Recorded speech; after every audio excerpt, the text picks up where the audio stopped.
Yo, what's up guys? It is Efren with another video. I'm doing a follow-up video. Someone mentioned in the comments you're really bad at doing follow-ups, and you're right. My schedule is super busy, but I definitely want to show you our final project on our fix and flip. It did take us 6 months. I haven't been here since that first time I got here. Thanks to our partners that took care of everything, Mr. Sauce, the realtor, and Alex.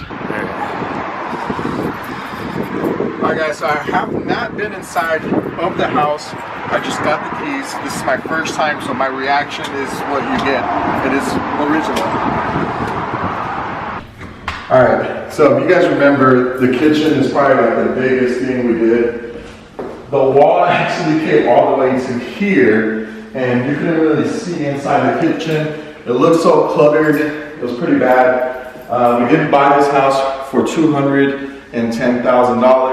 We put about an additional $50,000 into the full remodel. As you can see, we actually have real granite. We have the splash in the back, brand new countertops, brand new oven, brand new microwave. Pretty much everything's brand new. I'm super excited. The kitchen looks really sweet. We got the dishwasher brand new as well. I love these chandeliers.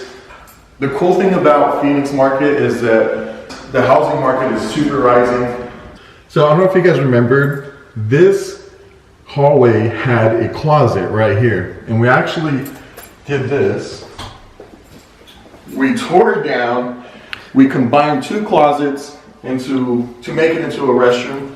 We got the pipelines and everything from the restroom next door. So here's the master bedroom. If you saw the other video, we're debating if we were gonna knock this down or keep it. We ended up keeping it and just kind of painting it over to match the house.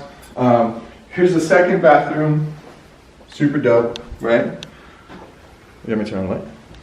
No, I think you're good.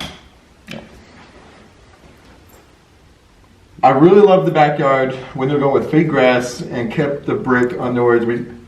We kept the brick on the bottom. We added little steps, as you can see in the gray. And then over here, as well, we removed the gutters from the roof. We don't necessarily need gutters here. Yes, it's raining right now, but it like rains once a year. So we bought the house for $210. Obviously, it needed a full rework. You saw the first video on how much it needed. We put about $50,000 into the remodel for the front yard, backyard, new restrooms, kitchens, everything. So we are listening for a little bit higher than the market, but all the houses in Phoenix are getting above market. Down the road, there's houses selling for $500,000, you know, even up to $1 million. We are near the mountain, so that's a really good thing for us. So that's really good for us. So hopefully, I'll let you know, but I can pretty much say we're gonna sell this for no less than $225. Keep you updated. Follow me on Instagram if you haven't. Also, smash the thumbs up button. Drop a comment if you have any questions. Subscribe. Helps the channel a lot. Thank you guys.